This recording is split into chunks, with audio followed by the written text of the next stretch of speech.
Assalamualaikum warahmatullahi wabarakatuh. Selamat pagi teman-teman lebah kecil. Bertemu lagi bersama Bunda Sasi.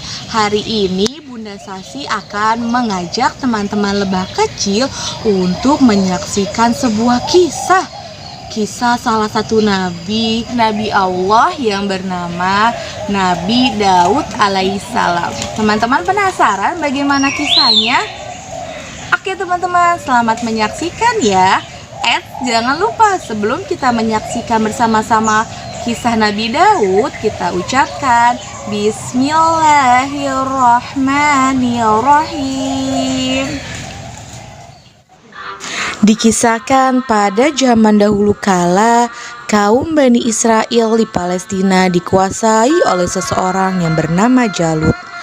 Tubuhnya sangat besar seperti raksasa dan senang menindas kaum Bani Israel. Hehehehe, aku adalah Jalut. Aku akan mengambil semua harta yang dimiliki oleh kaum Bani Israel. Hehehehe. Merasa lelah menjadi bangsa yang terus tertindas, kaum Bani Israel pun merindukan datangnya seorang pemimpin yang berani dalam melawan para penjajah. Kemudian Allah Subhanahu wa Ta'ala mengabulkannya dengan mengangkat Talut sebagai pemimpin kaum Bani Israel. Namun banyak orang yang menolak Talut menjadi raja untuk kaum Bani Israel karena dia hanya seorang petani dan pengembala miskin, sehingga tidak dapat dipercaya untuk memimpin Bani Israel dengan baik. Bagaimana bisa seorang petani dan penggembala miskin dapat memimpin kaum Bani Israel?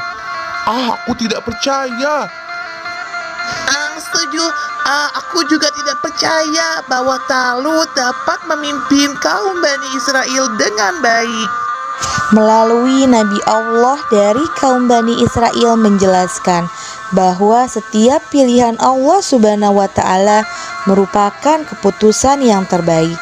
Allah Subhanahu wa Ta'ala telah menganugerahkan Talut sebagai sosok pemimpin dengan ilmu yang luas dan tubuh perkasa. Akhirnya kaum Bani Israel pun menerima Talut sebagai seorang raja. Setelah Talut diterima sebagai raja kaum Bani Israel, Raja Talut mengajak beberapa orang pilihan yang terbaik untuk berperang. Salah satunya yang ikut maju ke medan pertempuran yaitu Daud. Pada masa itu, Daud yang masih berusia remaja dilarang maju di garis depan pertempuran oleh ayahnya. Ayah Daud memerintahkan untuk mendampingi kakaknya yang juga menjadi tentara perang, sehingga Daud diminta untuk melayani kakaknya ketika haus dan lapar. Namun ternyata banyak tentara yang dipimpin oleh Raja Talut jauh lebih sedikit dibanding tentara milik Jalut. Jalut dengan mudah dapat mengalahkan pasukan Raja Talut dengan tubuhnya yang besar seperti raksasa. Tentara Raja Talut yang takut pun meminta pertolongan kepada Allah Subhanahu wa Ta'ala.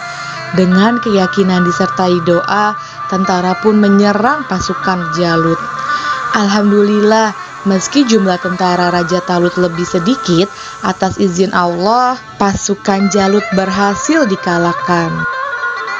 Tidak ada yang berani melawan Jalut, sehingga Raja Talut membuat pengumuman bahwa yang berhasil mengalahkan Jalut akan diangkat sebagai anak dan mewarisi tahta kerajaan.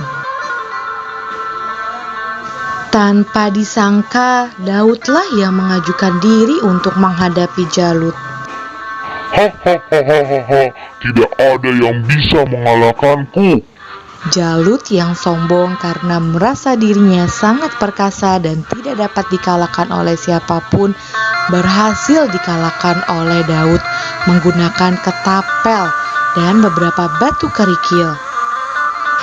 Atas izin Allah Subhanahu wa Ta'ala, Daud mengenai bagian dahi dan mata Jalut hingga akhirnya roboh dan meninggal dunia.